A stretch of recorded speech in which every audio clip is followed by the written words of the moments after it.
सो आप सबको जय यीशु की। परमेश्वर की महिमा के लिए मैं शुक्रिया अदा करता हूँ, उसका धन्यवाद देता हूँ। एक और दिन उसने हमें दिया है, एक और मौका उसने हमें बख्शा है। आज जो मैं आपके साथ बात करने वाला हूँ वो है निर्गमन 14 अध्याय, उसकी 13 और 14 आयत से।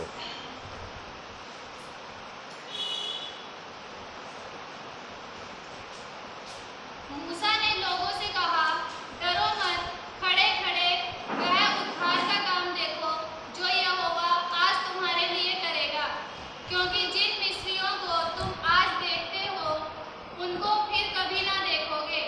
यहोवा आप ही तुम्हारे लिए लड़ेगा, इसलिए तुम चुपचाप रहो।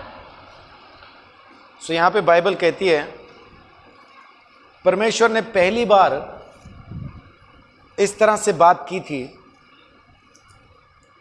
और कहा था कि डरो मत, मैं तुम्हारे लिए लड़ूंगा। डरो मत, मैं लड़ूंगा। लेकिन साथ में एक चीज कही, तुम चुप रहना। क्या कहता परमेश्वर? मूसा ने लोगों से कहा, डरो मत, खड़े खड़े वह उद्धार का काम देखो जो यहोवा आज तुम्हारे लिए करेगा, क्योंकि जिन मिस्रियों को तुम आज देखते हो उनको फिर कभी ना देखोगे।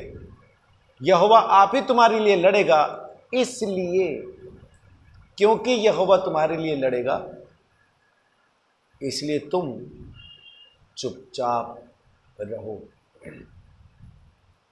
हमारी समस्या उस वक्त शुरू हो जाती है जब हमारी लड़ाई, परमेश्वर लड़ना तो चाहता है लेकिन हम चुप नहीं होते, है ना। पंजाबी में एक कहावत है, अड्डी डाह के लड़ दे या ना। अड्डी, ये एड़ी को कहते हैं, पाँव की एड़ी को। अड्डी डाह के, जैसे कोई खींच रहा हो तो हम एड़ी फंसा लेते हैं ना, नहीं जाऊंगा आगे। वो रस्सा कशी जब होती है तो उस टाइम पे भी जब हमने रुकना हो तो हम पाँव ऐसा लगाते हैं ना, एड़ी लगाते हैं। और आजकल तो नए एक्टिवा आ गए हैं, जो ख़ास तौर से जो लड़कियां चलाती हैं ना, वो नए एक्टिवा निकाले गवर्नमेंट ने। उनमें ब्रेक ऊपर हैंडल में नहीं है, वो लड़कियों की एड़ी में होती है ना, वो उसी से रोकती हैं एक्टिवा। ब्रेक ऊपर काम नहीं करते है ना, वो नीचे रोकते हैं।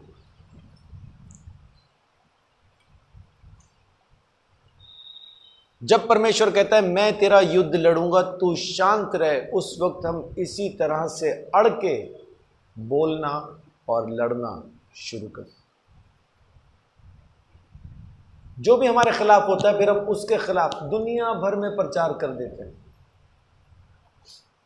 वो ऐसा है, वो कैसा है, वो ये है, वो क्या है। ये प्रचार मुझे आंध्र प्रदेश से, वो लड़की बहुत लोग जानते हैं उसको, हम में से सुशीला, जिसकी शादी अपने चर्च में हमने कराई थी। सुशीला मुझे फ़ोन कर रही थी आंध्र प्रदेश से। उसके साथ बात करते हुए प्रभु ने मुझे ये प्रचार दिया। वो कह रही, भैया आप बोलते रहो, मेरे ये सब मेरे लिए ही है। मैं बोलता गया और बाद में मैंने पूरा हफ्ता निकाल दिया, लेकिन मुझे वचन तो नहीं मिला कोई। मैं कल रात रीना को बोल रहा था, अभी तक मुझे कोई वचन नहीं मिला है। वो कह रही कोई बात नहीं, सुबह मिल जाएगा। सुबह भी कुछ नहीं मिला। तब परमेश्वर ने कहा, वो जो तूने सुशीला से बात की है वही तुझे कहना। तो वही कह रहा हूं।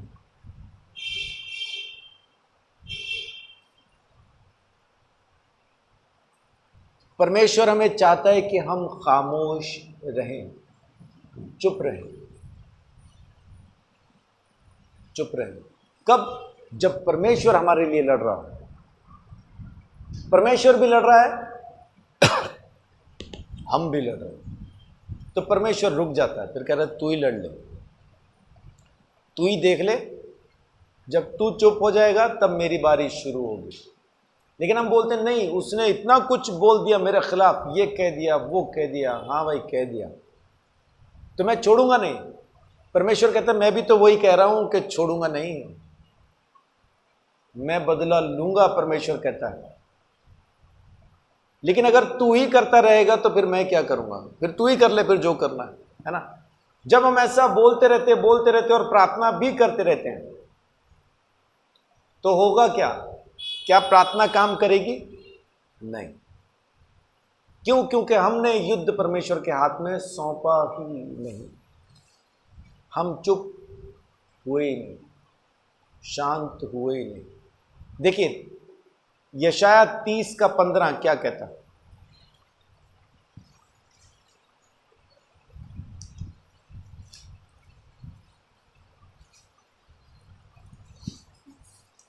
प्रभु यहोवा इस्राएल का पवित्र यूं कहता है, लौट आने और शांत रहने में तुम्हारा उद्धार है, शांत रहने और भरोसा रखने में तुम्हारी वीरता है। क्या कह रहा है परमेश्वर का वचन यहां पे?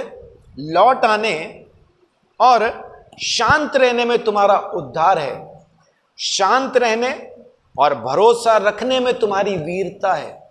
जब हम शांत रहते ना, बहुत से लोग कहते हैं कि पास्टर जी हम चुप तो हो जाते हैं, सामने वाला हमें डरपोक समझता, लेकिन परमेश्वर क्या कह रहा है? शांत रहने में, भरोसा रखने में तेरी वीरता है।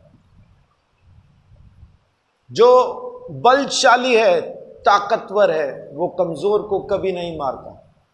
उसको पता है कि मारूंगा तो ये मर जाएगा, इसलिए नहीं मारता, चुप रहता है। और जो कमजोर होता है वो तो उछल उछल के आ रहा होता है, नहीं छोड़ूंगा, नहीं छोड़ूंगा, नहीं छोड़ूंगा, है ना? वो चढ़ चढ़ के आ रहा होता है। एक हमारे में ऐसा ही था, पंचकुला में, टोनी नाम है उसका। मेरा कॉलेज का पहला दिन, +2 करने के बाद कॉलेज में एडमिशन ली, और मेरा पहला दिन कॉलेज के बाहर मुझे 25-30 लड़कों ने मारा। ये मेरा पहला दिन था। मारा क्यों? क्योंकि एक रात पहले मैंने शराब पी के उनके एक साथी को मारा था। अब वो रात तो मेरा कुछ नहीं बिगाड़ पाया क्योंकि अकेले अकेले की लड़ाई थी, लेकिन अगले दिन वो 25-30 जन इकट्ठे होके आए और उन्होंने खूब तसल्ली से मुझे धोया। पुलिस वाले आ गए, प्रिंसिपल सर गेट पे खड़े थे। जब मैं एंटर कर रहा था तो उन्होंने पहचान लिया, कुछ लड़कों ने कहा जी यही था वो जिसकी लड़ाई हुई थी। तो पुलिस वाले पूछ रहे कौन थे? वो बाहर ही खड़े थे सड़क पे। मैंने बोला पता नहीं कौन थे, क्योंकि ये हमारी बात थी ना, हम अपने आप देख लेंगे, पुलिस को इन्वॉल्व करने की ज़रूरत नहीं थी। उसके बाद मुझे पूछते क्लास लगाओगे घर जाओगे? मैंने बोला चल छुट्टी है तो सही है। तब तो मैं चरसी था, मैं कहा चलो चल के चरस पीते हैं। मैं सर घर ही जाऊंगा। हाँ ठीक है, भेज दिया। चोट कुछ खास नहीं लगी थी, तब भी मैं ऐनक पहनता था। मैं यूं करके बैठ गया था, तो ऐनक उठाने के लिए, मेरी ऐनक गिरी जब, तो उसको उठाने के लिए जब मैंने हाथ बढ़ाया तो ऊपर से किसी ने उसी हाथ पे और ऐनक पे मारा। अब तो मुझे ये रहा, ये एक हल्का सा यहाँ पे, अब ढूंढने से ही मिला है मुझे भी। ऐनक उठा रहा था तो उसने जब ऊपर से पाँव मारा तो कांच मेरे यहाँ पे लगा, बस ये उंगली पे ये चोट थी और कुछ नहीं था।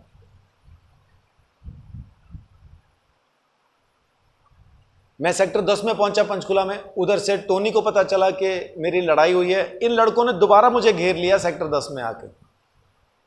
ये वही 15-20 बाइक के ऊपर 2-2, 3-3 लोग बैठे हुए और मुझे घेर के पूछ रहे हैं कि अब तसल्ली होगी तेरी? मैंने बोला ये तो चलता रहता है, मैंने अकेले ने अकेले को मारा था, तुमने सबने मिलके मुझे मारा है, क्या दिक्कत?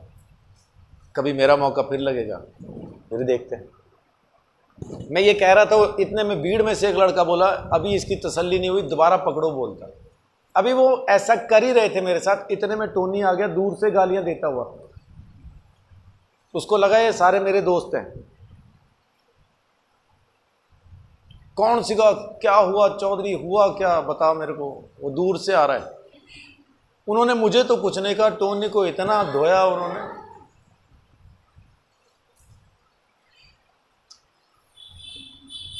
कभी कभी जब हम चुप नहीं रहते ना तो ऐसा भी होता। शांत रहना, चुप रहना। मुझे किसी ने एक बार मेरे जन्मदिन पे, जब मैं +2 में था, कार्ड मुझे दिया था जन्मदिन पे। उन दिनों में कार्ड दिया करते थे जन्मदिन का ना, हैप्पी बर्थडे टू यू, नाम वाम लिख के ऐसा। आजकल तो कार्ड का सिस्टम ख़त्म है, व्हाट्सएप पे हो जाता है हैप्पी बर्थडे। वो कार्ड मुझे आज भी याद है, वो इंग्लिश में था, फ्रेज़ क्या थी पूरी मेरे को ध्यान नहीं, लेकिन उसमें ये लिखा था कि तेरी खामोशी तेरे दुश्मनों के खिलाफ तेरा हथियार है। तब मैं कम ही बोलता था, प्रचारक बनने के बाद अब मैं बहुत बोलता हूँ। चुप रहना अगर हम सीख जाएं, परमेश्वर का वचन कहता है, बाइबल में क्या लिखा है कि वो चुप रहना डरपोकपन नहीं है। चुप रहना आपकी दिलेरी है कि सामने कोई आपके सामने पूरा हुड़दंग मचा रहा है और आप शांत खड़े हैं, आप कुछ नहीं कर रहे। ऐसा ही मेरा एक दोस्त हुआ करता था, किशोर गुलाटी। उसकी मनी माजरा के अंदर ट्रक मार्केट में दुकान हुआ करती थी, उसका कब्जा छुड़वाना था। हम कई लोग एक साथ गए और फटाफट, कब्जा लेना कोई आसान काम नहीं है। हम सब ने मिलकर क्या किया, जितना भी उसका सामान उस दुकान के अंदर था, 5 मिनट लगाए, खींच के बाहर फेंक दिया और शटर गिरा के ताला लगा दिया, हो गया कब्जा। कब्जा इतना ही होता और इतनी देर में ही होता। इतने में पूरी ट्रक मार्केट, वो कोई रॉड लेके आ रहा है, उनके तो पेचकस भी इतने बड़े बड़े थे, किसी के हाथ में रॉड, किसी के पेचकस, कोई कमानी लेके आ रहा है, लोहे की चीज़ ऐसा लेके हमारी तरफ दौड़े चले आ रहे मारने के लिए। बस मैं और किशोर, सबकी पिटाई हो रही है हमारे सामने, जितने हमारे साथ आए थे ना, सब लिटा रखे। किशोर खड़ा था, उसके साथ मैं खड़ा था। एक लड़का लोहे की रॉड लेके हमारी तरफ आया, मैं यूं करके खड़ा था और उसको खाली देखता रहा। मैंने बोला लड़के कुछ फायदा है नहीं, इसको मार लेते जहां भी मारता है ना, क्योंकि अगर मैं इससे लड़ा तो ये सब फिर मेरे को मारेंगे।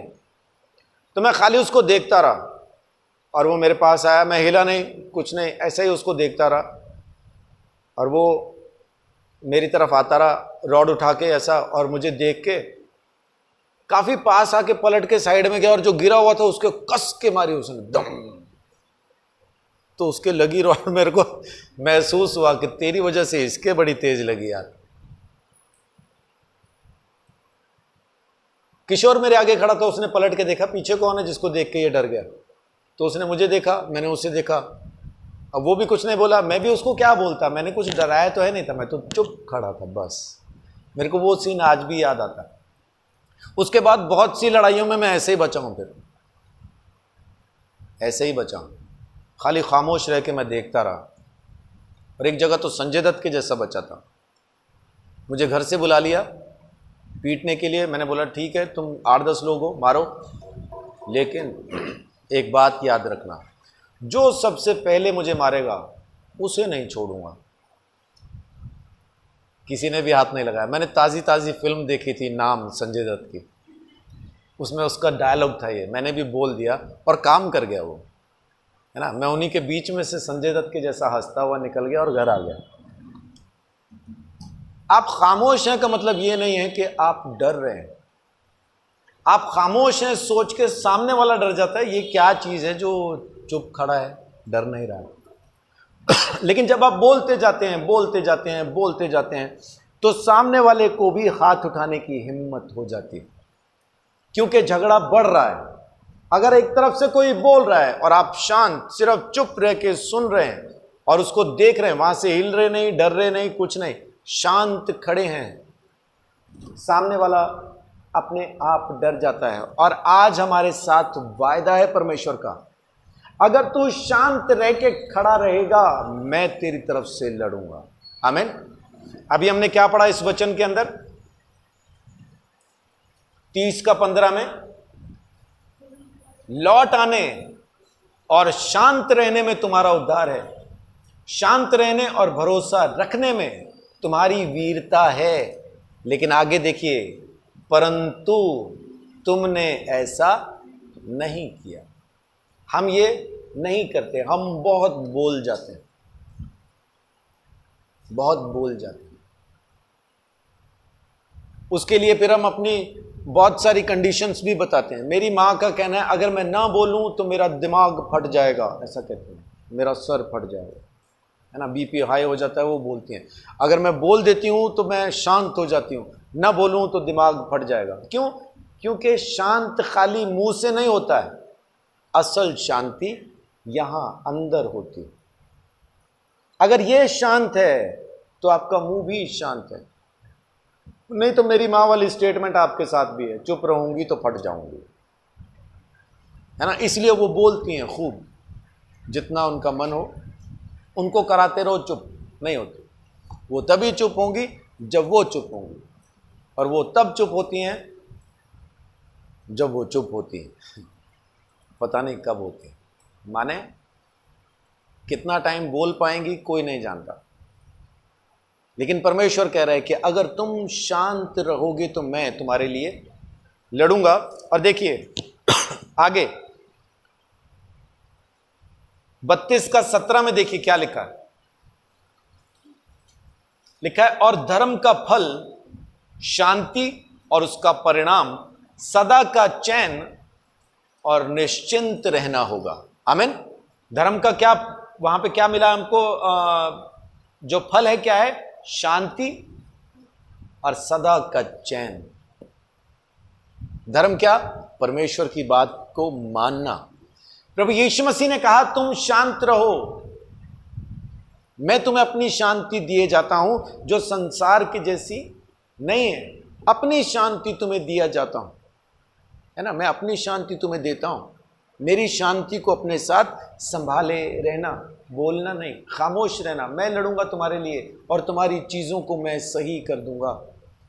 उसके बाद परमेश्वर जब बात करता है तो गिनती 14 अध्याय में जब आप देखेंगे तो यही इजरायली जिनको परमेश्वर ने कहा था चुप रहो, ये चुप नहीं रहे, इन्होंने बड़बड़ाना कुड़कुड़ाना शुरू कर दिया। वहां पे 12 जासूस कनान देश की जासूसी करके लौटे हैं और आके कहते हैं, 12 में से 10 कहते हैं जी वहां तो लंबे लंबे लोग रहते हैं, हम तो उनके सामने टिड्डे के जैसे हैं, वो तो हमें कुचल के मार डालेंगे, हम उस देश को नहीं जीत सकते।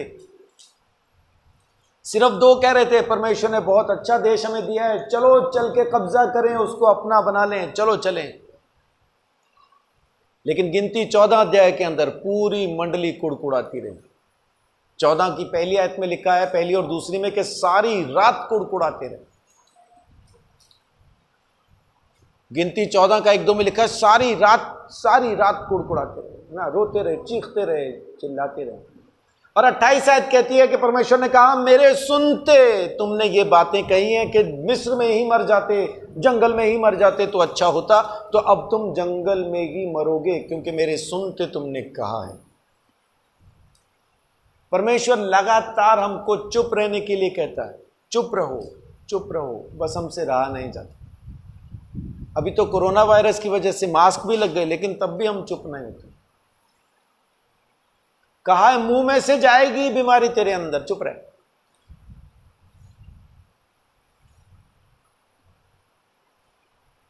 हम तब भी नहीं रहते, हम कहते कोई नहीं, देख लेंगे, कोरोना वायरस को भी देख लेंगे, आंधे दांत के नीचे कुचल के खत्म कर देंगे।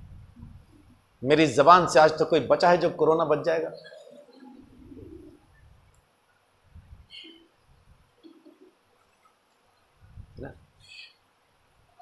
अरे आपने मेरी जबान की अभी तो गुण ही नहीं देखे, कैंची के जैसा चलती, कैंची के जैसा। कोरोना वायरस के इतने टुकड़े करेगी, धज्जियां उड़ा देगी। बहुत सारे लोगों की वजह से भी परेशान होते हैं, है ना। अलग अलग चीजें जो परमेश्वर का वचन हमें बताता है, एक बार उनको देखते हैं कि ये इसके बारे में हमें क्या कहता है। न्यायियों की किताब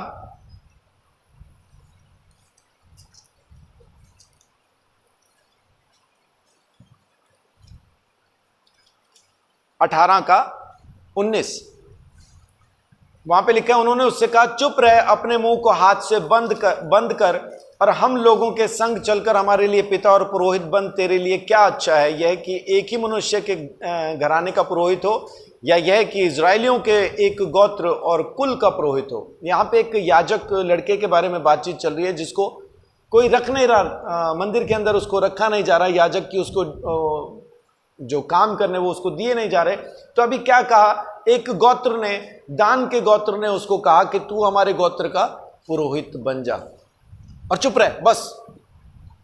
बहुत बार लोग आपको गलत काम करने के लिए चुप करवाते हैं,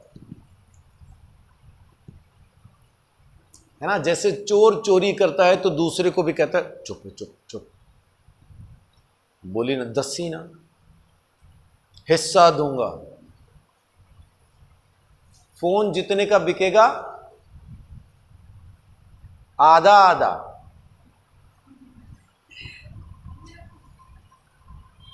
है ना। चुप रहे, किसी को नहीं बताना। और आजकल तो बड़े जो बड़े बच्चे हैं, कुछ गलत काम करते हुए छोटा बच्चा अगर उनको देख ले तो उसको फिर लॉलीपॉप, चॉकलेट, कोई टॉफी वो दे के उसको चुप कराते हैं, है ना। चुप रहे। कभी कभी माँ बाप की गलतियां बच्चा पकड़ लेता है, फिर उसको गिफ्ट मिलते हैं, पैंट दिलवाऊंगी, पापा को नहीं बताना। क्या नहीं बताना?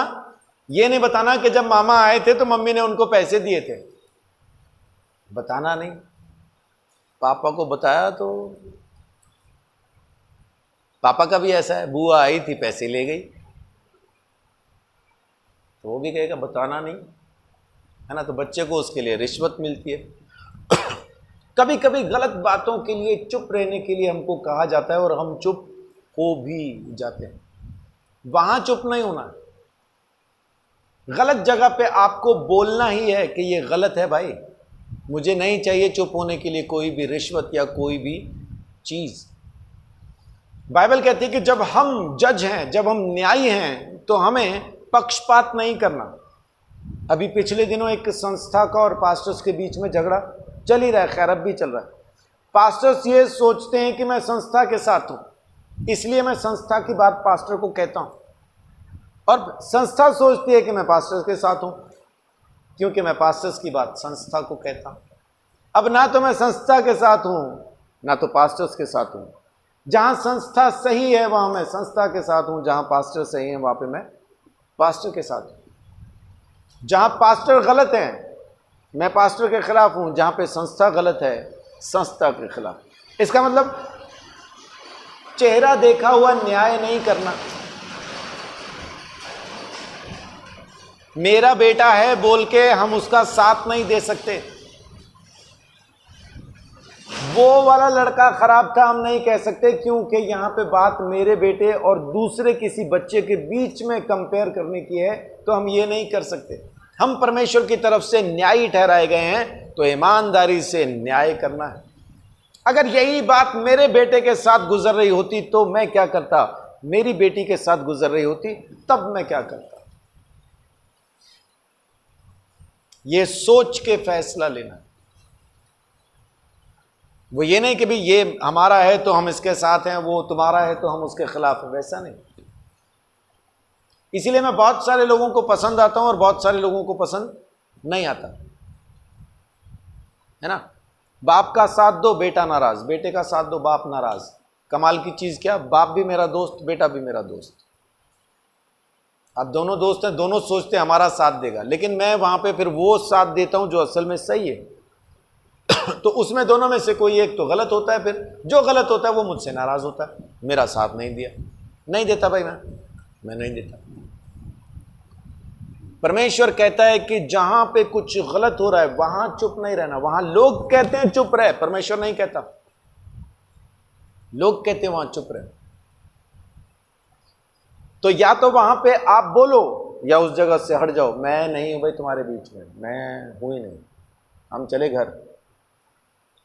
अगर वहां पे आप हैं, आपको रहना ही पड़ेगा, तो फिर वहां पे आप सच बोलो, वो चाहे अपने ही किसी बंदे के खिलाफ क्यों ना हो, बोलो, है ना। बहुत बार लोग इसीलिए नाराज हो जाते हैं, हमारा साथ नहीं दिया। किसका साथ? सत्य का साथ देना, सच का साथ देना है। ना तेरा देना है ना मेरा साथ देना है, सच का साथ देना है ना। वही चीज है। परमेश्वर के अनुग्रह के अंदर खड़े होना उतना आसान नहीं है। फिर दूसरा राजा दूसरा अध्याय उसकी 3री आयत। अभी बहुत सारे लोग आएंगे, आपको भी पता है कि यह बात घटने वाली है, आप भी जानते हैं यह होना है, लेकिन तो भी आके आपको बताएंगे, क्या तुझे पता है यह होना है? हाँ पता है। क्या तुझे पता है यह होना है? हाँ पता है। लेकिन वो इतनी खबरें पहुंचाएंगे, इतनी खबरें पहुंचाएंगे कि आपका दिमाग खराब कर देंगे। उस टाइम पे आपने उनको कहना है चुप रहे, मैं जानता हूं। यहां जो किस्सा चल रहा है वो एलिया का और एलीशा का किस्सा चल रहा है। एलीशा उठाए जाने को है, एलिया उठाए जाने को है, एलीशा को पता है। एलीशा जानता है कि एलिया उठाया जाएगा, लेकिन दूसरे जो भविष्यत वक्ताओं के चेले हैं आके एलीशा का दिमाग खराब कर रहे हैं। तेरे को पता है तेरा स्वामी उठने पे है, तेरे को पता है तेरा स्वामी उठाया जाएगा, तेरे को पता है तेरा स्वामी उठाया जाएगा। वो कह रहा मुझे मालूम है, दिमाग खराब नहीं करो। देखिए 3री आयत में क्या लिखा है। और बेतेलवासी भविष्यद्वक्ताओं के चेले एलीशा के पास आकर कहने लगे, क्या तुझे मालूम है कि आज यहोवा तेरे स्वामी को तेरे ऊपर से उठा लेने पर है? उसने कहा, हाँ मुझे भी यह मालूम है, तुम चुप रहो। तुम चुप रहो, मुझे पता है। लेकिन जब आप लोगों का वो फीडबैक लेते रहते हैं ना, तो तब आप झगड़े की जगह तक पहुंच जाते हैं।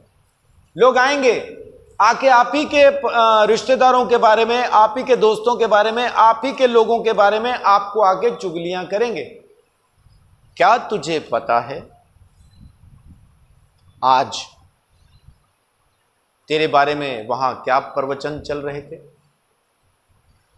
क्या तुझे मालूम है उस उपदेश का जो तेरे बारे में चलता है?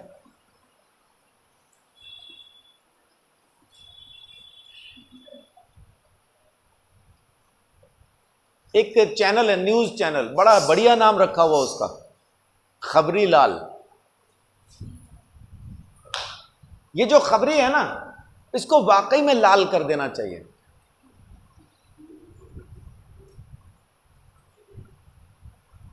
है ना, क्योंकि ये घरों को उजाड़ने का काम करते हैं, रिश्तों को तोड़ने का काम करते हैं।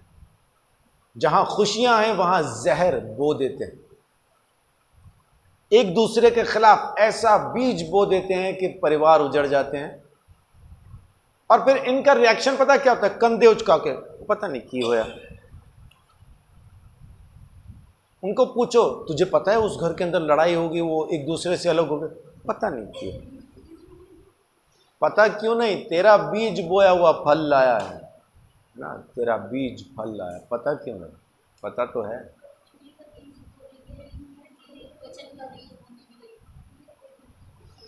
जो रोका गया है,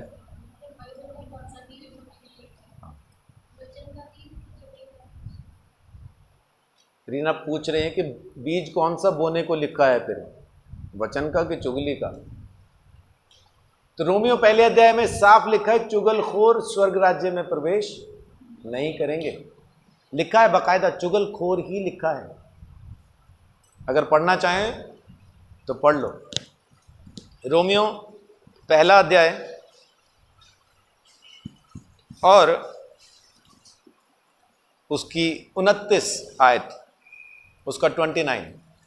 इसलिए वे सब प्रकार के अधर्म और दुष्टता और लोभ और बैर भाव से भर गए, और ढाक और हत्या और झगड़े और छल और ईर्ष्या से भरपूर हो गए, और चुगलखोर। चुगलखोर, यहाँ पे इस लिस्ट में नाम आता है चुगलखोर, लेकिन नीचे लिखा है कि ऐसा काम करने वालों से परमेश्वर प्रसन्न नहीं होता। ऐसे लोगों को आपको चुप करवा देना है। किसी ज़माने में मैं भी चुगलखोर हुआ करता था। एक छोटे भाई के पास बैठ के मैंने बड़े भाई के बारे में कुछ बोलना चाहा, कई साल पहले की बात है। जैसे मैंने कहा तो उनका एक ही जवाब मुझे सुनने को मिला, काके ओ मेरा भरा आया। बस वो बात आज तक मेरे अंदर गूंजती है ना, वो गाली जैसी लगती है मुझे, ये सारी बात थप्पड़ जैसी सुनाई देती है। क्योंकि मेरे लिए वो बात आईने के जैसी थी कि तू चुगलखोर है, दो भाइयों को जुदा करने की कोशिश कर रहा। उस दिन के बाद से फिर मैंने कभी किसी और के ख़िलाफ़ किसी दूसरे को भड़काने की कोशिश नहीं। अपनी तरफ से, अपनी समझ में तो आज तक मैं यही मानता हूँ कि मैंने आज तक ऐसा नहीं किया। मुझे सबकी बातें सब तकरीबन मालूम है, लेकिन मैं कभी किसी की बात किसी और को नहीं कहता। जब मुझे वो बातें बताई जाती हैं तो मुझे ऑलरेडी पता होती हैं, लेकिन पहली बार सुन रहा हूं बोल के सुनता हूं। जब भी कोई ऐसा शख्स आपकी जिंदगी में आए जो आपको भड़का रहा हो, आपको भी पता है चीजें क्या हो रही हैं, लेकिन आके फीडबैक दे रहा हो, तो उसको चुप करवा दो। मजे लेके उससे सुनना ना शुरू करो, है ना। उसकी सुनो मत, सुनो ही मत, वहीं उसको चुप करा दो। एलीशा ने क्या किया? एलीशा का जवाब क्या था? मुझे पता है, तुम चुप रहो। मुझे पता है, तुम चुप रहो। बस उसको शांत करवा दो, अगर आप चाहते कि परमेश्वर आपकी जिंदगी में काम करे। क्योंकि अगर आपने उसको शांत नहीं करवाया तो फिर दूसरी पार्टी है जो आपकी जिंदगी में काम करेगी, क्योंकि यहां से झगड़ा शुरू होता है, यहां से परेशानी शुरू होती है। और कभी कभी हम जब वचन हमारे साथ बात कर रहा हो, वचन कह रहा हो तू व्यभिचारी है, व्यभिचार से भाग, और जब ये वचन बात कर रहा हो तो हम परेशान हो जाते हैं। तब हम रोना, चीखना, चिल्लाना और बहुत कुछ शुरू कर देते हैं। नहम्याह 8:11 देखिए, वहां पे भी यही हुआ। व्यवस्था की किताब उनके सामने आई, व्यवस्था उनको बताई गई। व्यवस्था सुनने के बाद उनके हालात वैसे ही थे, उन्होंने रोना, चीखना, चिल्लाना शुरू कर दिया। नहम्याह 8:11। यों लेवियों ने सब लोगों को यह कहकर चुप करा दिया, चुप रहो, क्योंकि आज का दिन पवित्र है, और उदास मत रहो। क्योंकि इन्होंने रोना, चीखना, चिल्लाना शुरू कर दिया था। अरे व्यवस्था ये कहती है, अरे व्यवस्था वो कहती है, अरे हम मर गए, अरे हम फंस गए, ये क्या हो गया, वो क्या हो गया। इन्होंने चिल्लाना शुरू कर दिया। क्या सच में हमें ये मानना चाहिए? क्या हम वाकई ऐसा करें? ऐसा शुरू हो गया। लेकिन लेवियों ने क्या कहा? चुप रहो। परमेश्वर का वचन सुनने के लिए चुप रह के, शांत रह के उसके पास आओ। परमेश्वर ने चुप रहो शुरू से कहना शुरू कर दिया, लेकिन लोग चुप नहीं रहे। यरीहो की दीवार जब गिरने वाली थी तो परमेश्वर का वचन आया कि जब 6 दिन तुम घूमो तो कुछ ना बोलना, 7वें दिन तब बोलना जब तुर्री की आवाज सुनो। लेकिन यहोशू ने जाके उनको क्या आज्ञा दी कि जब तक मैं ना कहूं तब तक एक शब्द भी तुम्हारे मुंह से ना निकले, क्योंकि उसको पता था कि अगर मैंने इनको बोलने का मौका दे दिया तो ये बोलेंगे और परमेश्वर की इच्छा के खिलाफ बोलेंगे, इसलिए दीवार गिरेगी नहीं। परमेश्वर ने यूहन्ना बपतिस्मा देने वाले को जन्म देना था, 750 साल पहले कह दिया। जंगल में पुकारने वाले की एक आवाज सुनाई देती है, और जब उसका पैदा होने का समय आया, जकरिया नबी जब परमेश्वर के पवित्र स्थान के अंदर था, परम पवित्र स्थान में प्रायश्चित के लिए जब यूहन्ना का बाप अंदर गया, वहां स्वर्गदूत ने उसको दर्शन दिया और कहा तेरे यहां पे बेटा होगा। प्रार्थना कर रहा था बेटा हो, स्वर्गदूत ने उसको कहा तेरी प्रार्थना सुन ली गई, तेरे यहां औलाद होगी। प्रार्थना तो कर रहा था, परमेश्वर मुझे बेटा दे, लेकिन उसके मन के अंदर क्या था? मैं बूढ़ा, मेरी बीवी बूढ़ी, होगा तो नहीं। मैं बूढ़ा, मेरी बीवी बूढ़ी, बच्चा नहीं होगा। परमेश्वर का दूत कहता है कि परमेश्वर ने कहा कि तेरे यहां पे औलाद होगी, लेकिन तो भी क्या कहता है? नहीं होगी। परमेश्वर के दूत ने कहा कि जब तक अब तेरे यहां पे औलाद हो न जाएगी तब तक तू गूंगा रहेगा, चुप रह। अगर औलाद चाहिए तो चुप रह, अगर परमेश्वर का अनुग्रह चाहिए तो चुप रह। बोलने वालों पे अनुग्रह नहीं हो पाएगा। बोलते रहोगे, बोलते रहोगे, बोलते रहोगे तो परमेश्वर का वो अनुग्रह जो आप पे होना चाहिए नहीं होगा, और आप लगातार परेशानी के अंदर फंसे ही रहेंगे। वो युद्ध जो परमेश्वर आपके लिए लड़ना चाहता है तब लड़ेगा जब आप खामोश रहेंगे। नए नियम में आके फिर दोबारा परमेश्वर बात करता है रोमियो 12 अध्याय के अंदर, उसकी सेकंड लास्ट आयत है, मेरा ख्याल 19 है शायद, रोमियो 12 का 19 है।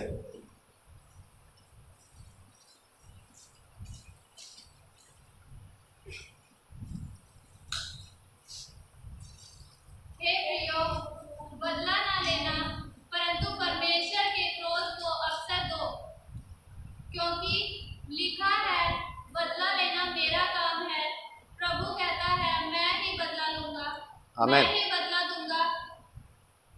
मैं ही बदला दूंगा। लेकिन यहां पे क्योंकि अनुग्रह हो चुका है इसलिए आगे कहता है कि अगर तेरा दुश्मन भूखा हो तो उसे रोटी दे, प्यासा हो तो पानी पिला, ऐसा करके तू उसके सिर पर अंगारों का ढेर रख देगा। है ना, ये अनुग्रह की बात अभी नए नियम में साथ आती है कि तू अपने दुश्मन का ख्याल रख। अगर भूखा है तो रोटी दे, प्यासा है तो पानी दे, धक्का ना मार। तेरा दुश्मन है बोल के उसको तू लात ना मार, उसको संभाल, रोटी दे, पानी दे, उसको छत नहीं है तो छत दे, जो चाहिए उसको दे। तेरा दुश्मन है तब भी दे, क्योंकि बदला मैं दूंगा, तू नहीं। परमेश्वर आज चाहता है कि हम खामोश रहें, शांत रहें, चुप रहें।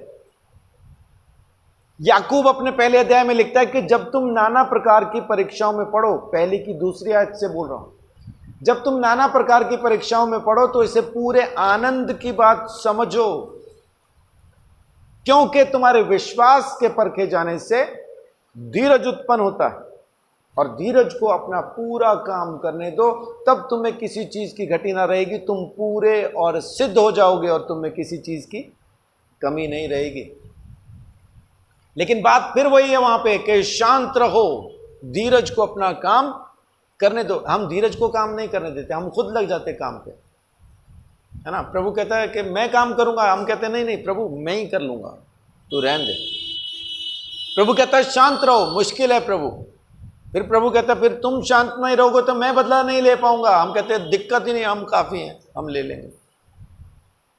उसके बाद फिर हम शिकायत करते हैं प्रभु तेरे होते हुए भी ये हो गया है। फिर हम आंसू बहा बहा के भी आशीष मांगते हैं तो मिलती नहीं। कारण वही है कि हम शांत नहीं रहे। बाइबल को उठा के देखिए, जो कोई शांत रहा, जो कोई आराम से परमेश्वर के साथ चलता रहा, उनकी जिंदगी में परमेश्वर ने कैसे कैसे काम किए। दानियल के खिलाफ लोग खड़े हो गए। दानियल को पता था ये मुझे फंसाना चाहते हैं, इसीलिए इन्होंने ये आज्ञा निकलवाई है कि अगर कोई राजा को छोड़ किसी और नाम से प्रार्थना करेगा तो शेरों की मांद में डाल दिया जाएगा। और उनको पता था कि दानियल 3 वक्त में प्रार्थना करता है, उनको टाइम पता था। उसी टाइम पे दानियल के घर पे छापा मरवाया और प्रार्थना करते हुए पकड़वा दिया। देखो कर रहा है यहोवा के नाम से प्रार्थना। दानियल चुप रहा। राजा बड़ा परेशान हो गया दानियल को देख के कि ये तो पकड़ा गया, अब क्या करूं, क्योंकि वो उससे प्रेम करता था और जानता था कि परमेश्वर का जन है। लेकिन शेरों की मांद में डाल दिया दानियल को। दानियल ने कुछ नहीं कहा। दानियल शेरों की मांद में था लेकिन शेर उसको खा नहीं पाए। बाइबल कहती है कि स्वर्गदूतों ने उनके मुंह को बंद कर रखा था। राजा बेचैन रहा सारी रात। वहां बाइबल कहती है कि उसके पास कोई भी मनोरंजन का साधन पहुंचाया ना गया। सारी रात परेशान रहा, जागता रहा। भोर को, सुबह सवेरे भोर के समय वो उस मांद के दरवाजे पे पहुंच के आवाज दे के कहता है, हे परमेश्वर के जन, क्या तेरे परमेश्वर ने तुझे अब तक बचा रखा है? अंदर से वो कहता है, हाँ राजा, बचा रखा है। बाहर राजा फिर बोलता है, उसको बाहर निकालता है और जितनों ने उसके खिलाफ योजना चल के उसको पकड़वाया था उन सबको खानदान के समेत उसी मांद में डाला। और बाइबल कहती है कि वो जमीन को भी छू ना पाए थे और शेरों ने उनकी हड्डियों को तोड़ डाला। यही वो शेर थे जो दानियल को छू ना पाए और यही वो शेर थे जिनसे पूरे खानदान बच ना पाए।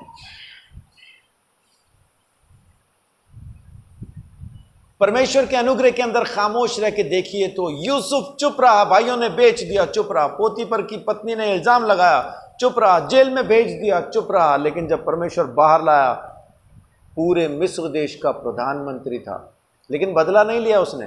अब पोतीफर की पत्नी को बुला के नहीं कहता हाँ भाई बता, उस दिन तो तू बड़ा चौड़े होके बोल रही थी है ना, मैंने क्या किया, अब सच बोल नहीं तो गर्दन काट दूंगा। सच बोलती कि ना बोलती?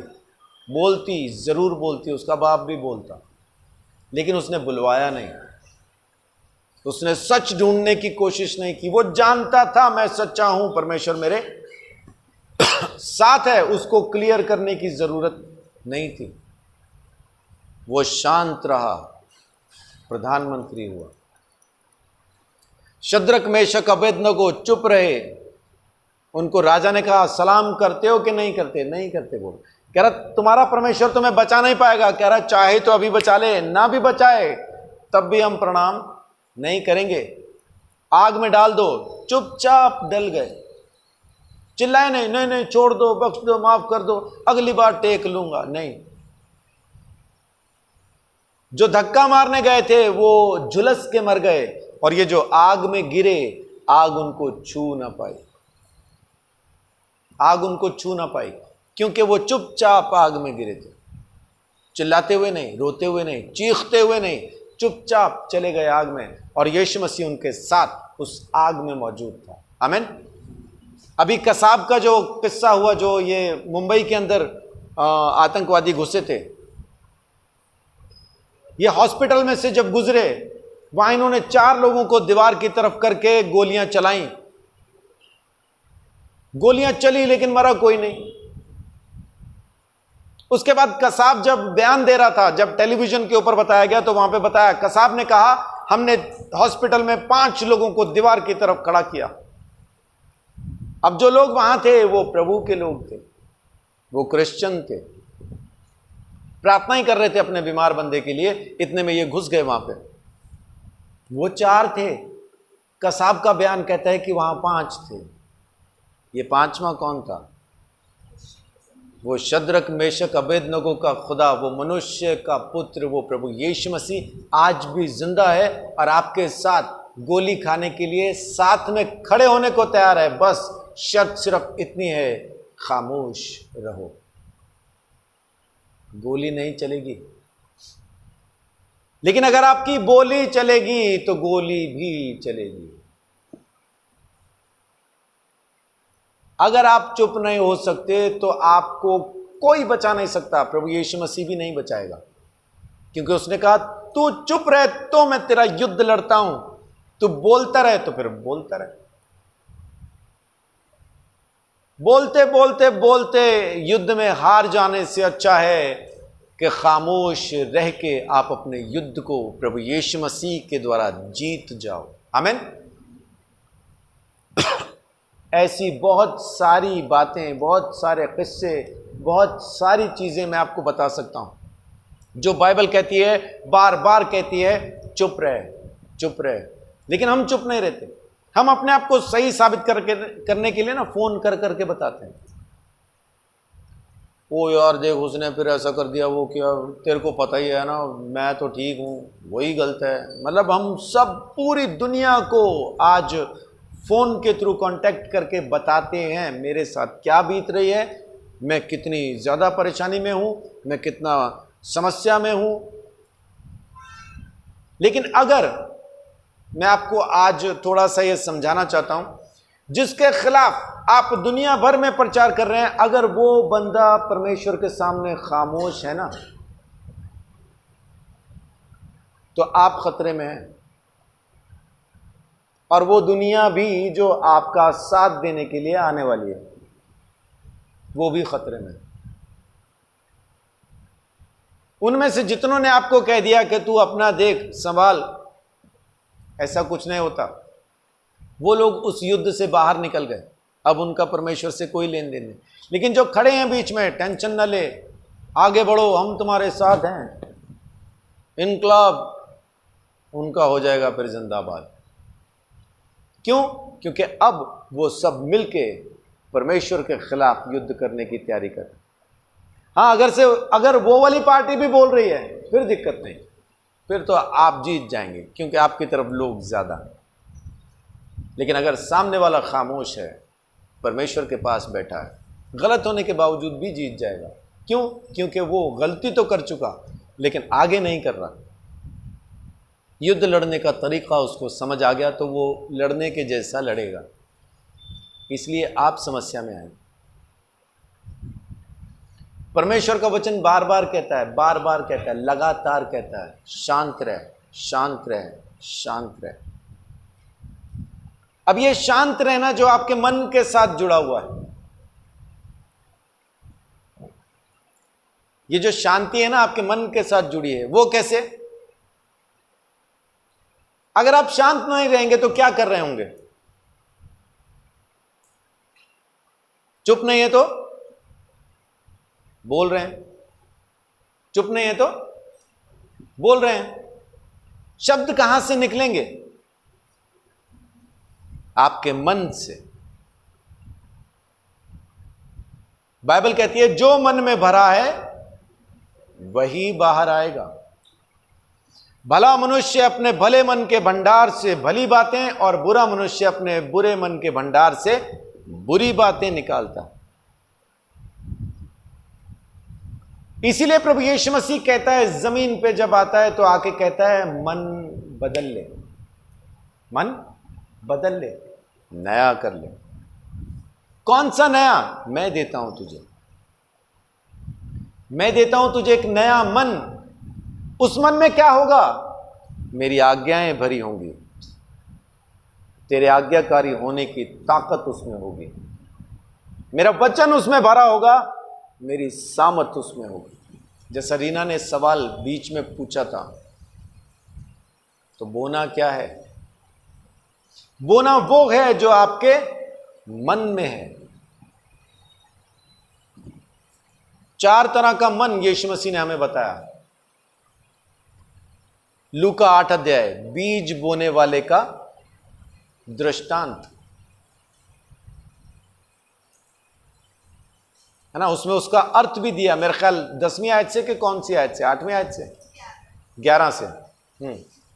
पढ़िए। दृष्टांत का अर्थ यह है, बीज परमेश्वर का वचन है। बीज क्या है? परमेश्वर का वचन। और जमीन क्या है? बीज क्या है? परमेश्वर का वचन। और आगे पढ़िए। मार्ग के किनारे के वे हैं जिन्होंने सुना, तब शैतान आकर उनके मन में से वचन उठा ले जाता है। अब ये कौन है? मार्ग के किनारे जो गिरा जो बीज गिरा, जो वचन गिरा मार्ग के किनारे। मार्ग के किनारे वाले कौन है? जिन्होंने सुना, बस सुना, दोनों कान खोल के, है ना, उनको कहते हैं। मार्ग के किनारे का मतलब है सुन रहे, खाली सुन रहे, दोनों कान खोल के। हम कहते हैं ना कान खोल के सुन, उनने दोनों खोल लिए। अब दोनों खोल लिए मतलब इधर से गया, इधर से बाहर। ये मार्ग के किनारे के हैं, चलते फिरते सुनते हैं। इनको बहुत सारी आवाजें, बहुत सारी चीजें सुनाई देती हैं, इनके अंदर कुछ नहीं रहता। बाइबल कहती है जो चलता फिरता परमेश्वर का वचन सुनता है, ऐसे लोग बाहर नहीं हैं। इस मन के लोग रास्ते पे नहीं हैं, इधर ही बैठे हैं, यहीं बैठे हैं। मुझसे लेके वो भाई, अभी वो सबसे पीछे कुलदीप बहन दीवार के साथ हैं, तो मुझसे लेके कुलदीप बहन तक, मेरे से भी पीछे पप्पू भाई से लेके, पप्पू से लेके कुलदीप बहन तक, ये हम ही में से हैं। कौन? वो लोग जिन्होंने दोनों कान खोल रखे, वचन अंदर जाता ही नहीं। मैं हिसार में प्रचार कर रहा था, सबसे आगे एक आंटी बैठी हुई थी, बड़े ध्यान से मुझे देख रही, और मुस्कान तो खत्म ही नहीं हो रही।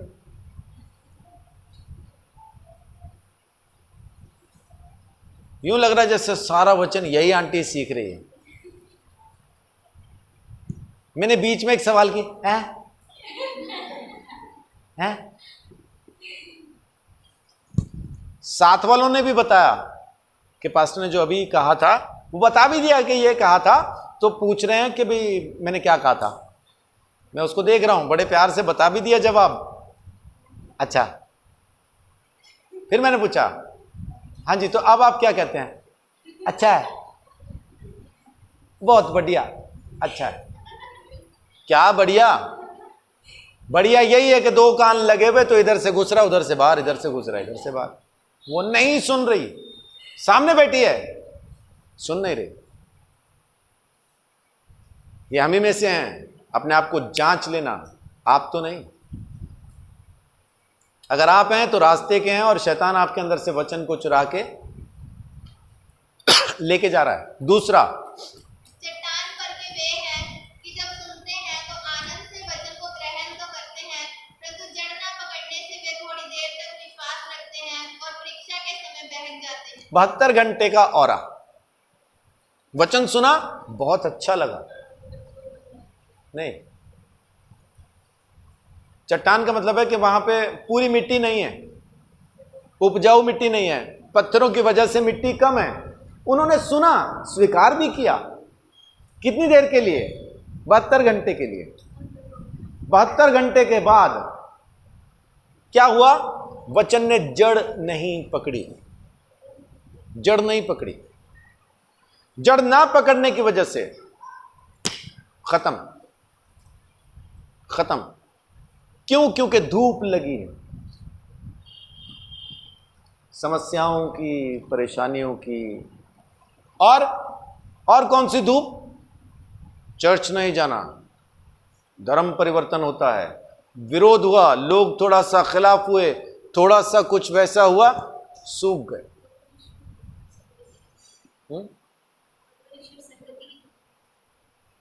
विरोध की धूप, नफरत की धूप, गुस्से की धूप, इसमें जड़ नहीं पकड़ा वचन ने, बीज ने जड़ नहीं पकड़ी और खत्म हो गए।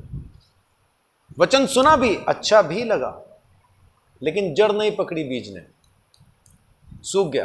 आगे, जो झाड़ियों में गिरा, यह वे हैं जो सुनते हैं पर आगे चलकर चिंता और धन और जीवन के सुख विलास में फंस जाते हैं और उनका फल नहीं पकता।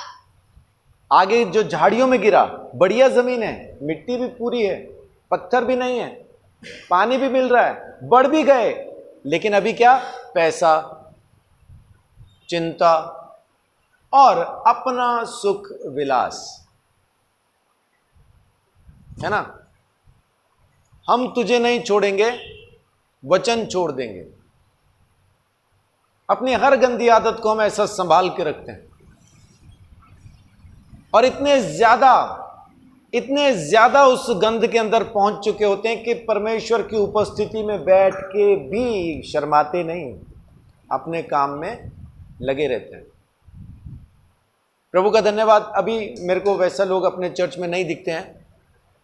पहले अपने चर्च में बैठ के लोग वीडियो गेम खेलते थे, उनको लगता है मेरे को नहीं पता चलता, है ना, मुझे दिखता कुछ नहीं, ऐसा उनको लगता है। चलो लगने दो, क्या दिक्कत। ये खाली अपने चर्च की कहानी नहीं है, ये कहानी चर्च की है ना। एक सीरियल आता है, पता नहीं अब आता है कि नहीं, पहले आया करता था, कहानी घर घर की। तो ये कहानी चर्च की है, कहानी हर विश्वासी के घर की है। अपने सुख विलास में, अपने भोग में, पैसे की चिंता में, इन तमाम चीजों में ऐसा उलझ गए हैं कि परमेश्वर की महिमा करने। मुकेश भाई यहीं रहते पड़ोस में, क्यों नहीं आ पाते चर्च में? पैसे की चिंता, पैसे की चिंता। कमाऊंगा नहीं तो खाऊंगा नहीं, है ना। मैं नहीं जाऊंगा तो कहां से कमाऊंगा, इसलिए कमाने जाते हैं। लेकिन मैंने आज तक उनकी कमाई उनके घर में पूरी होती हुई नहीं देखी, हमेशा कम रह जाती, सदा कम होती है वो कमाई। हर महीने इसी बात का झगड़ा होता है, इतना नहीं दिया, उतना नहीं दिया, कितना नहीं दिया।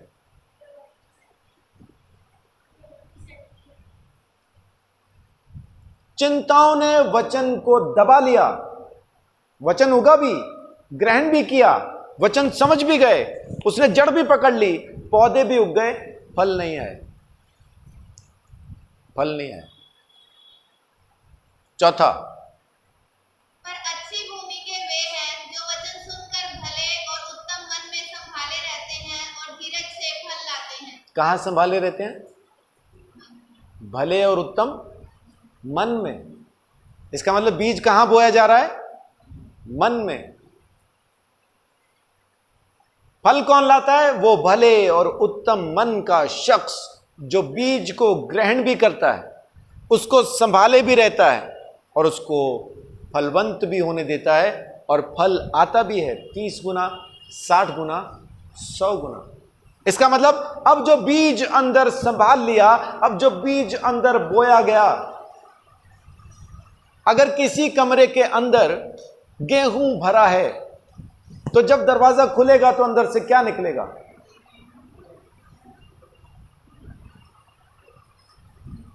सूरज को भूख लग रही है मेरे को, मैं बोल रहा हूं अंदर से क्या निकलेगा? बोल रहा पॉपकॉर्न निकलेगा,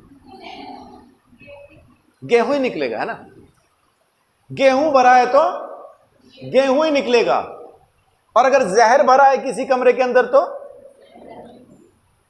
तो आपका मन कब परमेश्वर के बीज का भंडार हो जाता है? जब आप उस बीज को अपने मन में संभालना, उसको पालना, उसको उगाना, उसको बढ़ाना शुरू कर देते हैं।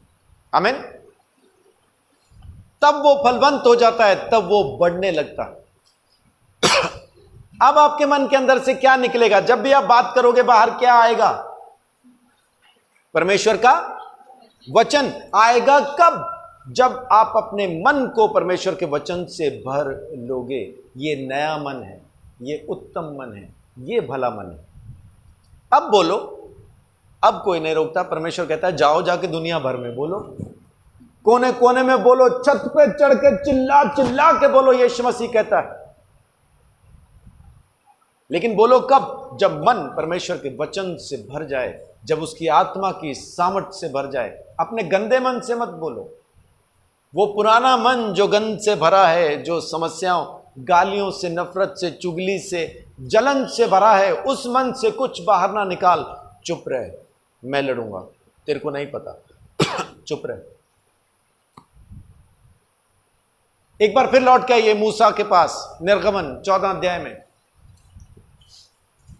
सारी कलीसिया को, पूरी मंडली को परमेश्वर ने क्या कहा? चुप रहे, चुप रहे और देख उद्धार कैसे होगा, है ना? हम एक गीत भी गाते हैं, हो डरो मत चुपचाप खड़े रहो, खुदा की नजात के काम देखो। ये यहीं से लिखा है, डरो मत, चुपचाप खड़े रहो और देखो परमेश्वर तुम्हें किस तरह से उद्धार देता, नजात देता, छुटकारा देता। ये 14 तक पढ़ लिया हमने, अब पढ़िए 15 से। तब यहोवा ने मूसा से कहा, तू क्यों मेरी दुहाई दे रहा है? ये कमाल की चीज है। उनको कह रहा चुप रहे और मूसा को कह रहा तू क्यों मेरी दुहाई दे रहा। उनको कह चुप रहो और मूसा को क्या बोलता है? तू मेरी दुहाई क्यों दे रहा है? आगे, इस्राएलियों को आज्ञा दे कि यहाँ से कूच करे, और तू अपनी लाठी उठाकर अपना हाथ समुद्र के ऊपर बढ़ा, और वह तो भाग हो जाएगा। आमीन। मंडली को क्या कह रहा है? चुप रहो। मूसा को क्या कह रहा है? जाके बोल। दोनों में फर्क समझ आ रहा है आपको? मंडली को क्या कहता है? चुप रहे, और मूसा को क्या कहता है? जाके बोल। आज परमेश्वर आपके साथ इसी तरह से बात कर रहा है। जब तक आपका मन परमेश्वर के वचन से भर ना जाए, भरेगा कैसे? उठते बैठते सोते जागते बस बाइबल, वचन, परमेश्वर की बात, बस वही, तब आपके अंदर परमेश्वर का वचन भरेगा। उससे पहले नहीं भर पाएगा। ये आधा घंटा 1 घंटा बाइबल पढ़ने से वचन नहीं भरता अंदर। ये 24 घंटे परमेश्वर के वचन में रहने से ही भरता है। अब इसका मतलब ये नहीं कि आप 24 घंटे बाइबल पढ़ेंगे। 24 घंटे बाइबल तो नहीं पढ़ पाएंगे, सही है, लेकिन जो आपने सुबह पढ़ा उसी को सारा दिन आप बोलते रहो, उसी पे मनन करके रखो, उसी में ध्यान लगाए रखो। यहोशू को परमेश्वर ने क्या कहा? जैसा मैं मूसा के साथ था वैसा ही अब तेरे संग भी रहूंगा, बस ये व्यवस्था की पुस्तक तेरे मुंह से, तेरे चित्त से दूर ना होने पाए। जहां कहीं तू जाएगा सफल हो जाएगा, कारण मेरा वचन तेरे अंदर काम कर रहा है। प्रभु यीशु मसीह ने कहा, यदि तुम मुझ में बने रहो और मेरी बातें तुम में बनी रहें तो तुम जो चाहो मांगो तुम्हारे लिए हो जाएगा। लेकिन होगा कब? जब वचन अंदर भर जाएगा। आज ये दो बातें मैं आपको कहना चाहता हूं, पूरे प्रचार का सार ये दो बातें हैं। चुप रहो, मन फिराओ। चुप रहो, मन फिराओ। तब तक चुप रहो जब तक आप नया मन ना पालो, और जब नया मन पालोगे फिर तो आपने बोलना ही परमेश्वर का वचन है। फिर तो आपको कौन रोक सकता? तब बोलो, उससे पहले चुप रहो, शांत रहो। इसकी बात, उसकी बात, किसकी बात जाने दो। जो हो रहा है जिंदगी में उससे परेशान ना हो। शोले फिल्म का धर्मेंद्र बनने की जरूरत नहीं। मर जाऊंगा, कट जाऊंगा, हट जाओ, वो नहीं है ना। अगर शोले फिल्म का कोई एक्टर बनना है तो फिर अमिताभ बच्चन बनो, वो शांत रहा ना, शांत, चुप रह के परमेश्वर का काम देखो तो सही। एक बार उसे काम करने तो दो। अगर आप बोलते रहोगे तो वो काम नहीं कर पाएगा, इसलिए उसको काम करने दो ताकि परमेश्वर की महिमा आपकी जिंदगी में होने पाए। आमीन। सो ये दो बातें, परेशानी के समय में चुप रहना, कोई आपको भड़काने आए उसको चुप करवा देना। अय्यूब के पास उसको समझाने के लिए लोग आए थे, ऐसे लोग भी हैं। अय्यूब को समझाने के लिए लोग आए। अय्यूब 13 का 13 में देखिए अय्यूब उनको क्या बोलता है।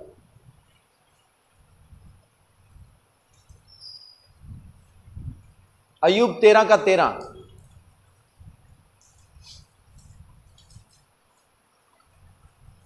मुझसे बात करना छोड़ो कि मैं भी कुछ कहने पाऊं। मेरी भी तो सुन लो। सारे चढ़ गए आके मेरे पे, मेरी भी तो सुन लो। जब कोई समझाने आता है ना तो ऐसे लोग भी हैं, और मेरी भी तो सुनो। मेरी तो कोई सुनता ही नहीं, मैं तो बेचारा फंस गया, मैं तो यहाँ पे सुनता ही रहता हूँ, कोई मेरी सुनता ही नहीं। जो आता है मुझे सुना के चला जाता है। मैं क्या करूँ, मैं कहाँ जाऊँ, किसका टक्कर मारूँ? नारियल ले लो, दिन रात मारो उसमें टक्करें, ना नारियल का कुछ बिगड़ेगा, शायद आपको अकल आ जाए। कहाँ जाऊँ, क्या करूँ, है ना, मैं क्या करूँ?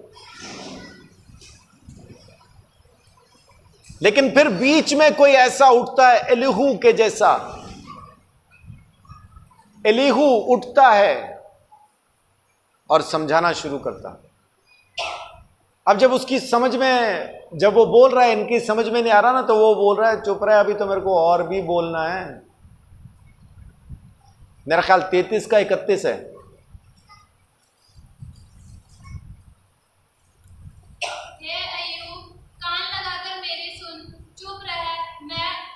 अभी तो और बोलूंगा, सुन, ध्यान से सुन मुझे क्या कहना है। आपको कोई सही करने के लिए आए तो चुप रह के सुनना, वापस चिढ़ना नहीं, वापस बोलना नहीं, चुप रह के सुनना, क्योंकि वो आपको सही करने के लिए आया। चिढ़ना नहीं ना, चिल्लाना चीखना नहीं ना। अय्यूब जैसे कह रहा है ना, मेरी भी तो सुन लो, मेरी तो कोई सुनता ही नहीं। तुम चुप होगे तब तो मैं कुछ बोलूंगा, चुप हो जाओ, मैं भी कुछ कहना चाहता हूं, अय्यूब कह रहा है। लेकिन एलीहू जो चुपचाप बैठा सुन रहा था कि बूढ़े बूढ़े बात कर रहे हैं, मैं क्या बोलूं बीच में। लेकिन ये नौजवान फिर खामोश न रह पाया जब इसको लगा कि परमेश्वर की सही आवाज़ नहीं पहुंचाई जा रही, परमेश्वर का सही संदेश नहीं जा रहा। बीच में बोला, फिर उसके बाद अय्यूब को कहता है चुप रह, अब चुप रह, अभी तो मैं और भी बोलूँगा। तो ये सुनना भी ज़रूरी है, ऐसा सुनना भी ज़रूरी है। आपकी ज़िंदगी में कोई ना कोई ऐसा ज़रूर होना चाहिए जो आपको सच बताए, तू यहाँ गलत है, लेकिन बताए 4 दीवारी के अंदर बंद कमरे में, पंचायत में नहीं। हम पंचायत में बताते हैं, अकेले में नहीं बताते। हम पंचायत में बोलते हैं। जिसके साथ हमारा झगड़ा ना, उससे जाके बात नहीं करते। पूरी दुनिया से बात कर लेते हैं सिवाय उसके जिससे झगड़ा है। अगर कहो कि जा जाके उससे बात कर, तो मालूम हमारा जवाब क्या होता है? ले उससे कौन बात करे, वो नहीं सुनता किसी की। तू गया सुनाने? नहीं गया। और कहां गया? पूरी दुनिया को सुना आया सिवाय उसके जिसके साथ झगड़ा था। लेकिन मेरा काम थोड़ा सा उल्टा है। मैं जाता ही उसके पास हूं जिसके साथ कोई बातचीत हो, है ना, सीधा जाके उससे बात कर लेता हूं। भाई ये बात है, ऐसा बात है। वो 4 दीवारी के अंदर बात खत्म हो जाती है, किसी को पता भी नहीं चलता कि हमारे अंदर मतभेद कब हुआ था और ख़त्म कब हुआ। सो ये 2 चीज़ें ज़रूर अपने जहन के अंदर बिठा लीजिए। खामोश रहें और अपने आप को वचन से भरते जाएं, भरते जाएं, भरते जाएं, भरते जाएं। और जिस रोज़ आपके अंदर से वचन निकलना शुरू हो जाए, तब समझ जाइए कि आप अब वचन से भर चुके, अब फलवंत होने के लिए आप तैयार हैं। यीशु मसीह ने चिल्ला के कहा यूहन्ना 7 अध्याय में कि जो प्यासा हो वो मेरे पास आए और मैं उसे जीवन का जल दूंगा। और वो पवित्र आत्मा के बारे में बात कर रहा है, वहां पे लिखा है। और फिर तुम्हारे अंदर से, तुम्हारे पेट में से, तुम्हारे अंदर से पवित्र आत्मा के सोते बह निकलेंगे। तो अंदर से कौन सा सोता बाहर आना है? यही बाहर आना है। जो अंदर है वही बाहर आएगा। अगर अंदर गंदा नाला है तो गंदा नाला ही बाहर आना है, और अगर अंदर आत्मा का जल है तो वो बाहर आना है। आमीन। सो आइए हम परमेश्वर को धन्यवाद दें और रीना के साथ मिलकर इस वचन के लिए हम प्रार्थना भी करेंगे। और जैसी अगुवाई परमेश्वर रीना को इस घड़ी करता है, वैसा हम रीना के साथ अभी रहेंगे। परमेश्वर हमारे मन को शुद्ध करना चाहता है और एक